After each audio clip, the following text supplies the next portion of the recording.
Mga kabayan, mainit na pinag-uusapan ngayon sa mundo ng social media ang planong pagbuwag sa Task Force Davao. Ito ay mga grupo ng mga sundalo at kapulisan na may 700 miyembro kung saan ay suportado ang mga Davaoenyo at ang pamilya ni former President Duterte. Sa isang pahayag ni Atty. Harry Roque, ito ang kanyang isiniwalat matapos tumawag si dating Pangulong Duterte sa kanya at ipinagtapat na pwede siyang arestuhin ng mga tauhan ng ICC anytime. Abay, parang may katotohanan ng sinasabi niya dahil nakakahalap ako ng balita na i-disband daw ang Task Force Davao. Itong Task Force Davao ay mga 700 na mga sundalo yan. No?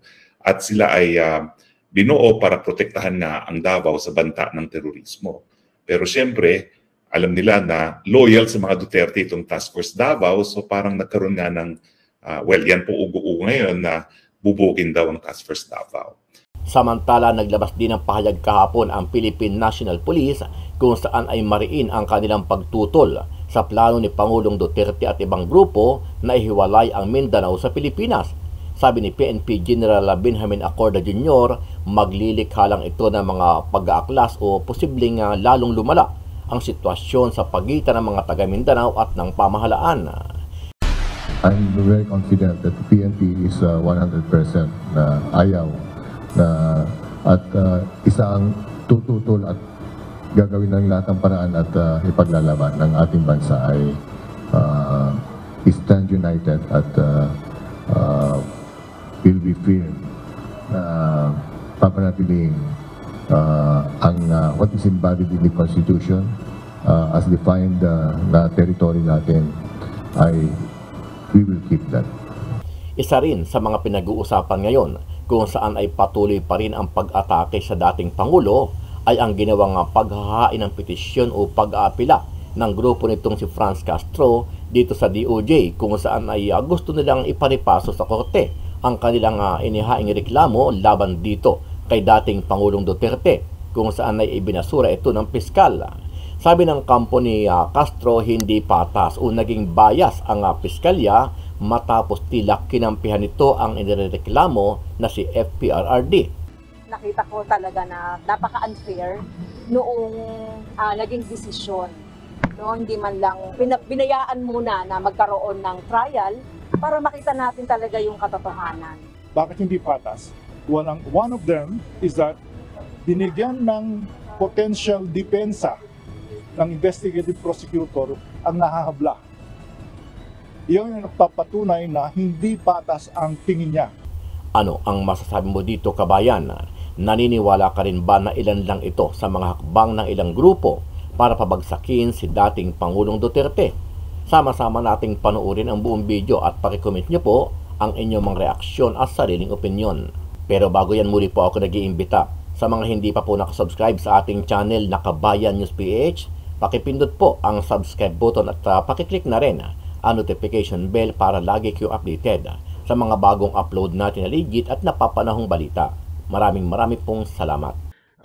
Kagabi lang may nasagap akong balita. At una-una, ang nagsabi ho nito, ang naglabas po nito ay walang iba ko hindi si Roque. Na si Pangulong Duterte daw ipapaaresto na. At sino ho nagsabi sa kanya? Walang iba ko hindi si Pangulong Duterte mismo. Okay? Ito ho ay hindi second-hand information, although it came from Harry Roque, but still, imposible naman niyang i-quote si Pangulong Duterte kung hindi totoo, di ba? Kasi alam naman natin, kinuha nga siyang spokesperson before eh. So, ibig sabihin, totoo ho yan. At alam nyo, doon din sa aking source, hindi naman po ganun kalapit yung source ko. Basta itong source natin, pagka nais natin ipahatid ang mensahe kay Pangulong Duterte, nakakarating. Kung nais natin siya makausap, nakakausap natin. Ito pong source ko, medyo, naku po, talagang, naku po. Matindi na. Matindi na ho. Kaya, alam mo, pakinggan po muna natin itong sinabi ni Roque, para maintindihan natin kung ano hong konteksto. Although medyo yung video tumitirik-tirik, naglalaglag kasi yung live niya siguro medyo mahina internet niya. Importante naman po yung audio. Handa na po ba kayo? Makinig po tayo ha. Yun, makinig po. Ako, Tapos alam nyo ba ho, tatapatin ko kayo, hindi ako nakatulog. Kasi tinawagan ako ni Tatay Digong. At ang sabi niya, nakakuha siya ng impormasyon na anytime daw baka siya arestuhin. Naku, ang instinct ko tumakbo sa Davao, sabi ko naman, ano man magagawa ko kung ako'y tatakbo doon. Pero hindi talaga ako nakatulog. Una-una sa lahat, hindi ka makakatakbo sa Davao. Lilipad ka para makapunta doon. Joke lang po. Tuloy-tuloy. Ang bihira ka ba? Tapos alam Oh, yeah. itong Task Force Davao ay mga Wait. Sorry. Yan. sa Davao, sabi ko naman, ano man magagawa ko kung ako'y tatakbo doon. Pero hindi talaga ako nakatulog. Now, syempre, nag-amoy-amoy ako kung ano nangyari sa Davao. Abay, parang may katotohanan ng sinasabi niya dahil nakakahalap ako ng balita na i-disband daw ang Task Force Davao. Itong Task Force Davao ay mga 700 na mga sundalo yan. No? At sila ay binuo para protektahan nga ang Davao sa banta ng terorismo. Pero syempre, alam nila na loyal sa mga Duterte itong Task Force Davao, so parang nagkaroon nga ng, yan po ugo-ugo ngayon na bubugin daw ang Task Force Davao. At ewan ko lang kung kumpirmado, pero nakakalap din ako ng impormasyon na lumipad daw noong Sabado ang Chief of Staff, si General Browder, dyan sa Davao. No? Hindi ko alam kung yan yung kanilang mga pinag-usapan. No?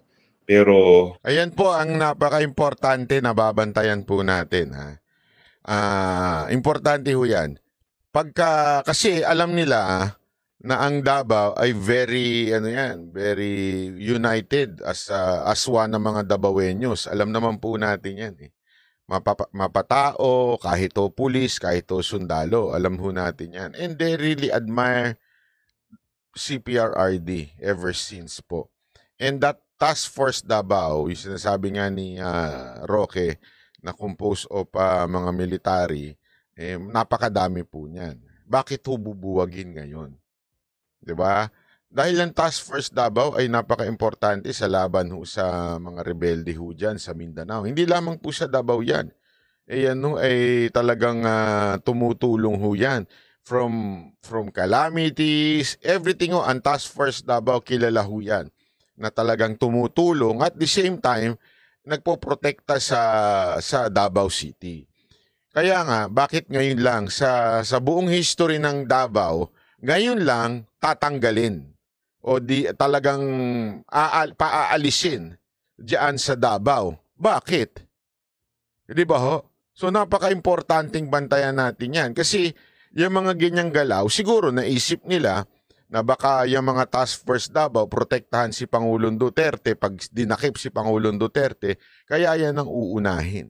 Kaya nga kung maaalala ninyo, etong nakarang araw, di ba, yung general na top 2, dapat, top 3 siya, sabihin pangatlo siya, in a hierarchical position sa PNP, yung pangatlo, dapat magiging number 2 na kasi si General Sermonia mawawala na ho sa posisyon, di ba?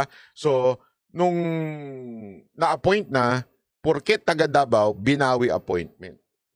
Abay, malaking bagay ho yun.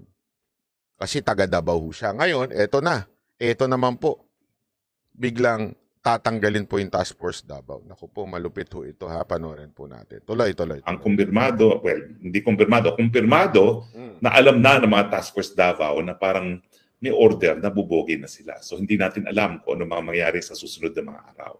Pero ganun pa man, I'd like to assure you na meron naman tayong mga contingency plans. Abangan na lang kung anong susunod na kabanata. Ayan. So ayan po yung unang balita na lumabas po, ha? Lumabas po kanina, ay kagabi po yan. Dapat nga magla-live na ako, kaya lang sabi ko, nag-live na ako noong Sabado, kaya may narapat ko ngayong nalamuna na, alam nyo, hindi pa lumalabas sa news yan, dito lang po lumabas yan kay Roque. Hindi ko nga ho alam bakit hindi lumabas. Dahil siguro pinangunahan na ni Pangulong Duterte. Tandaan ninyo si Pangulong Duterte ho ang nagbigay ng info kay Roque ha. So hindi po yan biro-biro. Kaya yan yung sinasabi natin na napakagalawang ganyan. Dapat to binabantayan na ho yan. Kasi once nawala ho talaga yung Task Force Davao, ang susunod yan, aresto na. Susunod ho na yan. Talagang nililinis lang nila Kaya nga ho nila, di ba, nagsimula sila dun sa general na tinanggal nila appointment na maging number 2, nililinis ho nila. Sinisigurado nila pag dinakip si Pangulong Duterte, walang papalag na sundalo. Wala hong papalag. Itong mga sundalo na ito, sa totoo lang po, yan ho ay masunurin po yan pagdating ho sa taong bayan. Okay? Masunurin po yan sa will of the people. Tandaan ninyo, kahit sabihin na natin may mga armas yan, sila po'y napag-utusan, pag nakita nila ang taong bayan ay pumapalag in a peaceful means, okay? Sila po'y hindi magpuporsu ng kanilang plano. I'm very confident that the PNP is 100% na ayaw na at isang tututol at gagawin ng lahat ng paraan at ipaglalaban ng ating bansa ay stand united at will be firm na papanatiling ang what is embodied in the Constitution as defined na territory natin ay we will keep that. Panatilihing buo at iisa ang Pilipinas. Ito ang paninindigan ng pambansang pulisya laban sa isinusulong ng ilang grupo na ihiwalay sa Pilipinas ang Mindanao. Ayon kay Philippine National Police Chief, Police General Benjamin Acorda Jr., maraming buhay at dugo na ang isinakripisyo para sa kapayapaan ng Mindanao. Kaya hindi ito maaaring mabaliwala, lalo't posibleng magresulta ng gulo ang paghihiwalay dito. Sinabi mo pwede magkagulo pag gagawin yun. But as of now, I don't see anything reason for us to worry about this separation. Dagdag pa ni Chief PNP, hindi lamang ang PNP ang tutol dito, kundi maging ang ibang ahensya ng pamahalaan at maging ang mismong taga Mindanao. Wala aniyang mas makabubuti, kundi ang magkaisa ang lahat para sa ekonomiya ng bansa. Ang pinakamaganda niyan talaga is let us be united. Let us not entertain these ideas. After all, mapayapa naman tayo, tahimik naman tayo. Everybody had said their piece. Ang ating presidente, ang SIG and other heads of agencies, pati na rin natin yung ating mga kababayan at mga namumuno sa Mindanao. Sinabi pa ni Chief PNP na iminomonitor din nila ang mga grupong nagsusulong nito, lalo na kung hahantong ito sa pag-aaklas laban sa gobyerno. There are some provisions of the law that defines yung criminal act relative to this. So bilang pulis, gaya ng palagi kong inuulit, we always uphold the law. Noong nakaraang linggo, nabanggit ni dating Pangulong Rodrigo Duterte sa kanilang prayer rally sa Davao ang ideya na humiwalay ang Mindanao sa Pilipinas dahil sa pagkadismaya nito sa isinusulong na People's Initiative ng ilang mga kaalyado ng administrasyon. Mukhang hindi patas ang pagkakatingin ng investigative prosecutor sa pagkakatingin niya sa mga facts dito sa ating sa complaint affidavit ni Congresswoman Franz. Biased o hindi patas, ito ang tingin ng kampo ni Active Chairs Party List Representative Franz Castro sa piskal na nagpawalang bisa sa reklamong grave threats ng mambabatas laban kay dating Pangulong Rodrigo Duterte. Ayon sa abogado ni Representative Castro, hindi tinignan o pinag-aralan ng piskal ang facts o ebidensya na kanilang iprenisenta. Sa halip, mas pinapaboran pa umano ng Quezon City prosecutor ang nirereklamo. Bakit hindi patas? One of them is that binigyan ng potential depensa ng investigative prosecutor ang nahahabla. Iyon ang nagpapatunay na hindi patas ang tingin niya. Kaya naman, kanina ay naghain ang mambabatas ng petition for review sa Department of Justice o DOJ. Nais nilang repasuhin ng DOJ ang kanilang reklamo, baliwalain ang naunang desisyon ng piskal at sampahan ng kaso ang dating presidente. Ang pag-asa ng mambabatas ay mapagbibigyan ang kanyang hiling. Nakita ko talaga na napaka-unfair noong naging desisyon. No, hindi man lang binayaan muna na magkaroon ng trial para makita natin talaga yung katotohanan. Sa desisyon ng piskalya, sinabi nitong hindi na ipakita ni Representative Castro na seryoso at tahasan ang pagbabanta sa kanya ni dating Pangulong Duterte. Ginawa rin umano ng dating presidente ang umano'y mga pagbabanta bunsod ng emosyon sa kasagsagan ng isyu ng confidential fund at napabalitang impeachment laban sa anak ng dating Pangulo na si Vice President Sara Duterte.